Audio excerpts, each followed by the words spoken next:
third year in a row, we have hit 100 million coins as a no money spent, predominantly market player. And because every year is a little bit different from the others, we're going to break down all the concepts we use to make our coins, and hopefully you can apply those to similar situations the rest of the year. But if you want me to just tell you everything I do on a daily basis, the Coin Bible gives you all of my investments.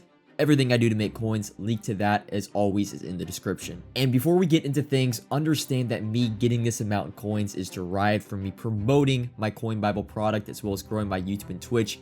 I think every person understands 100 mil is outrageous and there's no need to go to these extremes. However, from my perspective, it's great for my brand. Let's start from the beginning though and go through every concept I use and some examples of when they were successful but also unsuccessful, and let's begin with sets. Although I don't and still don't use sets to make a majority of my coins, when you first start Ultimate Team, it's really the only thing you can do on the market to make coins with a super low stack. I don't really need to explain how sets work, but simply as long as you are putting in a combination of cards that are at a lower price than the set reward sells for after tax, you have a profit. Some of the best sets I used at the beginning were team builders because there are 32 different options for the set reward, making it really hard for all the rewards to be flooded on the market at once. You also have to remember in the beginning of the year, there aren't that many sets to choose from, so my options were limited. If I recall correctly, I was able to do a bunch of 87 headliner sets for a solid 15 to 25k profit.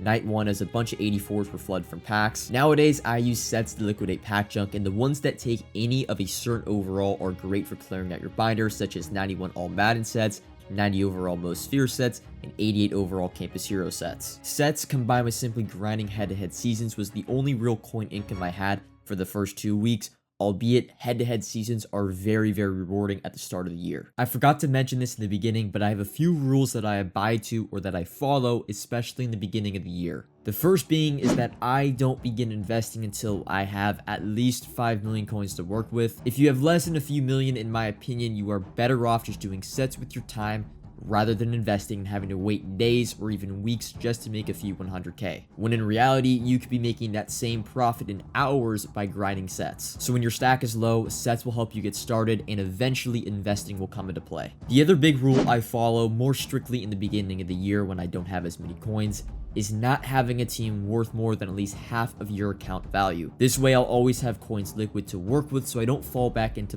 poverty. The grind to go from 0 coins to 1 mil is just as long as going from 10 mil to 20 mil if you know what you're doing. Keeping my team at a certain value compared to my account value is a way to always make sure I never go back to ground zero. The next concept I used was high overall flipping, and more specifically core elite flipping, because well, those are some of the highest overall cards in the game at the time. It's one of those gray types of making coins because it's unique to every person and what they're actually able to get on the market. To try to explain it simply, core elites, mainly 85 and 86s, were very rare and expensive for the first few weeks of MUT. Their prices would drastically vary, and since they had so little supply but such high demand, it made it easy to buy up a bunch when a pack was released in the morning, and then by the evening, the cards had rebounded back to where they originally were, sometimes even higher. This might have been one of the highest skill gap ways to make coins because it came down to your knowledge of each individual card on the market. It's not like right now where we just buy an overall for a certain price. It was Aaron Donald sells for 380k, Sauce Gardner sells for 260k, TJ Watt 300k, Chris Jones 350k. And when you knew what a card sold for, it made them easy and you could buy with confidence when you saw a good deal. I was constantly making 20k plus, or that was my goal, to make 20k plus after tax per card, and this really brought my coin stack from the 2-3 millions to around 10 million before core elites eventually lost their value. There's really only been one other time or example where you've been able to do this in a type of niche market, and that was when reduxes were first brought in. They were really easy to flip, and if you knew the prices of each card, you could make a lot of coins. Unfortunately, now we're at the point of the year where every card is pretty much either trading discard or they're just an LTD. The next concept that was introduced was overall investing for Thursday champions, which I think everyone is easily familiar with. All you do is buy the overall. Usually it's 3 overalls below the champion before the new content is announced, and your said overalls will go into those new sets and then up in price. Predicting what overalls are going to be required and at what price, and also when to buy these certain overalls, is the tricky part. Overall champion investing this year started out really rough, as for ultimate kickoffs we only got 2 champions and they weren't very good, and then we got Gridiron Guardians after that, which was 86 overalls we were investing in, and those champions were just straight up boring. Even with those situations being bad, we still broke even though, or made a slight profit, which gave me hope for the future overall investing. Some of those notable or successful overall investments this year have been Unstoppable with 87 overalls, Most Feared Part 1 and Part 3 also with 87 overalls, and most recently Zero Chill Part 2 and Ghost with 90 overalls. There have really only been 2 instances where overall investing has lost coins, and that was for Most Feared Part 2 and Zero Chill Part 1, but in the end it all worked out as you could just keep your cards or investments for the future releases of that promo. Pre-building AKAs and Legends was the next way we made coins this year. For AKAs, you just buy the AK overall that would go into next Monday's champion set, and well, you would pray EA would release a good champion. So yeah, on a week-to-week basis, you were really relying on EA to drop the heat, but there was a good month straight throughout this year where we didn't miss. There was like Sauce Gardner, Jay Jettas, DRC, Ed Reed, OBJ, where you were constantly making 20-25k per each card you put in the set, making you easily over 100k per set. The only time the AKA investing really backfired was the final release for Aaron Donald, Dan Marino, but it only really backfired because they released a super offer that made the actual Dan Marino and Aaron Donald, 2 pretty good cards at the time, super cheap, making the set overalls not worth that much. For Legends, it's a little bit different. You don't really buy the high overall piece that goes in the set, but rather you buy the low set pieces and sometimes the middle set pieces when they get flooded based on when they release a special offer only, giving out those overalls. And if EA released really good Legends combined with a special offer that targeted more of the higher overalls in the set, which they haven't really done recently, you could see your low set pieces triple, quadruple, times 5 even their price. I've seen 81, 82, 83 overalls go from 5k to 30k on certain Saturdays. This type of concept or investment is definitely a patience one though, because sometimes you're holding, 50 to 100 low set pieces for weeks at a time waiting for a good legend. Another pre-building situation we took advantage, and this isn't really repeatable, was Team Diamonds. While my initial prediction of what the sets would be were a little off, once they showed the sets on stream, we were able to do a great job at pre-buying 80% of the cards required for all the Team Diamond sets. To give you an understanding of how much we really made, I completed each set for an average of 350k pre-building and buying cards after. And because I was one of the first people completing these sets, I was able to sell these cards for a high price, averaging 750k each for the 32 set rewards, or 675k after tax. That was 300k plus profit per set on top of getting the 96 overall Todd Gurley, which I sold for 6.1 mil. Altogether, I profited around 15 million coins from pre-building the Team Diamond sets correctly. Later down the line, I did another Team Diamond run using a different concept we're going to talk about in a little bit, and it netted me another 5 million coins in profit. Next up, we have Team of the Week investing, which if you've been involved in my community since I started doing content in Madden 22, you will be all too familiar with. One of the least mainstream investment methods, buying the high set pieces on Wednesday and Thursday, then buying the low set pieces on Friday and Saturday, combining them to make the most expensive champion that week has paid dividends almost every time. The reason we're able to do this is because the champion is almost always the cheapest in the first 24 hours, making the set pieces or the high set pieces the cheapest also. And when we get special offers that get pulled from the store after pretty much 48 hours, the Team of the Week champions tend to rise in price the following days, and so the set pieces follow. So in theory, we are completing the sets when they're at their absolute cheapest at a slight discount, and then only selling the cards when they peak, usually over the weekend. Possibly the most enjoyable way to make coins this year has been through the mystery pack rollover. It's a little bit of a complicated process, so let me try to explain. Each time we get an overall change when content releases, meaning champions go up in overall, sometimes heroes and the low overall cards will too, the packs in the store have to reflect the higher overall standard so they get an odds boost or updated odds across each and every pack. And because it'll be easier to pull higher overalls in all packs, EA has to raise the price of the mystery pack in order to reflect a similar price comparison to the new odds. We take advantage of this by acquiring mystery packs before they raise the price of the roll, oftentimes the day before it changes because they show us the new champion overalls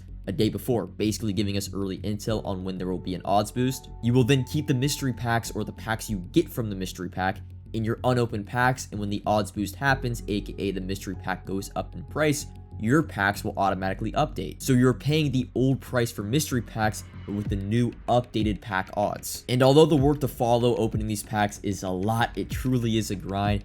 I have successfully profited each and every time I have done this, which I think has been, I've done it 5 times this year. LTD investing is up next, and it's been really weird this year. At times, it can be the fastest way to make coins given a specific situation involving people buying back their teams, for example, like Blitz, and most recently Christmas. But LTD investing has also been pretty highly inefficient given the amount you have to spend to just buy into it, and you don't make that much. I've also seen to notice that LTDs that do the best this year are the ones that nobody is investing in, rather than the ones that are, maybe at a good price, a great card, a great theme team, etc. This unpredictability has led me to stay away mainly from LTD investing except for a few instances. Some notable positive LTD investments this year have been Bijan Robinson going into Blitz, all of the Ghost LTDs, some of the Cover Athlete LTDs going into Christmas. Some examples of some failed LTD investments have been Harrison Butker Most Feared, and most recently the Cover Athlete market, which kind of crashed after they released a special offer on December 26th. Both of these failed investments were the products of over-investing. It was almost a too good to be true investment,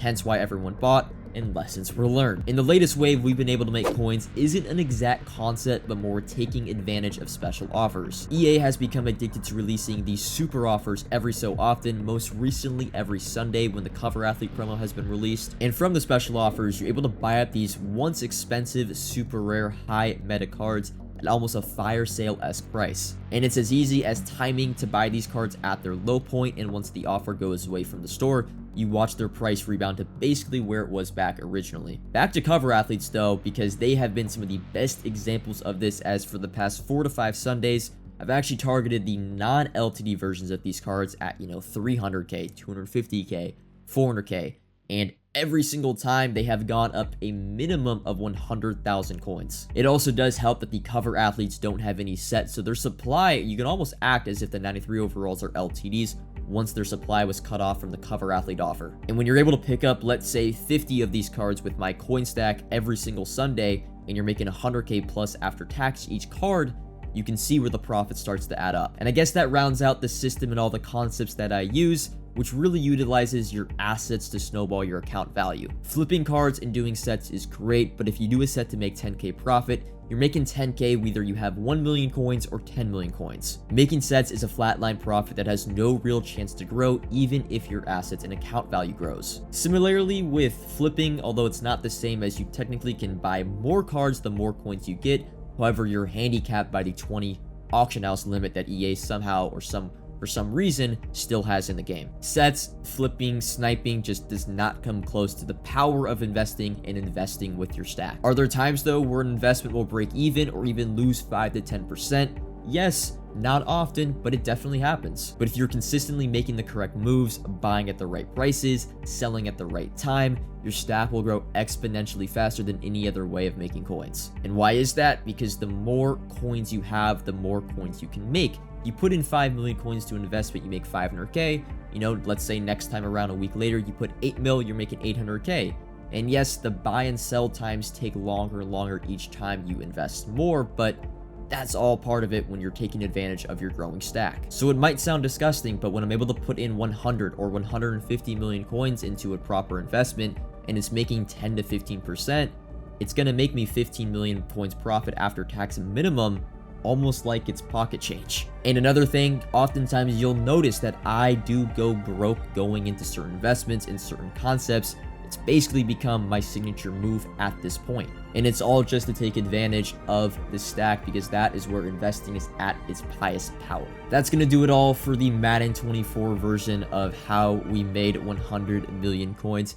Hopefully you can take some of the concepts in this video, use it for your own, not only in this year's Madden, but in future iterations, barring they remove the auction house from the game like 2K. But that's going to be all from me. Until next time, peace.